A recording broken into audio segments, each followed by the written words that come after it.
Welcome to SaintsCast. We're coming to you from the Augsbury Pool. How you doing tonight, Squints? I'm doing good. Wendy Peppercorn, total babe. Liberty League playoffs starting this week along with ECAC action. Lots to cover, so let's get started. That's right. Now, since we're at the pool, let's start with some men's swimming and diving. Matthew Edkins, the first St. Lawrence diver to qualify for the NCAA championship since 1987. That's before I was born. Let's freeze this over and play some hockey. Or we could just go to Appleton. That's where our men's hockey team was at this weekend. They took on Dartmouth on Friday, winning 5-2 behind 2 goals from Drew Smolzinski. And then on Saturday, unfortunately, they lost to Harvard 4-1, but still clinched a first-round bye in the ECAC, finishing off 4th on the season. Let's get to some playoff hockey. Saints women's team making a big splash in the ECAC playoffs. They were down in Princeton this weekend. On Friday night, they won 1-0 on a Kirsten Pedalis goal in the third period. Saturday, unfortunately, lost 4-3 behind Amanda Bouyer's 2 goals. She is now the all-time leader in points for defensemen. And on Sunday, they won the OT thriller behind Justine Reyes' filthy goal. John Butchergrosh retweeted it, so go give it a look. They'll move on to the next round in the ECAC playoffs. Women's tennis was slapping around the green fuzzy.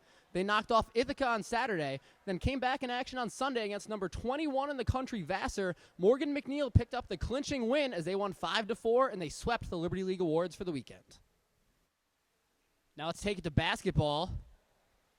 I got my pool version of a water polo ball. Starting off with the women, they're in the Liberty League semifinals down Route 11, taking on Clarkson. Unfortunately, they fell, ending their season, but Caroline Dalton had 18 points in the loss, and Lauren Quattrochi added 15 in her final collegiate game. Now we'll show you what happened in the men's game. They beat Union on Wednesday. Riley Niclaria with a monster game, 32 points, 14 rebounds. They took on Skidmore in the Liberty League championship. Unfortunately, they fell to the Thoroughbreds, ending their season. Saints ski team's also in action this weekend at the Middlebury Winter Carnival. Sydney Hennigan finished 26th overall for the Alpine team, and the top finisher on the Nordic side was Kyle Curry with a 29th overall finish. Saints came in 6th place on the weekend. Let's take it to some track and field action. They were down the road at Ithaca, New York in the New York State Track and Field Championships.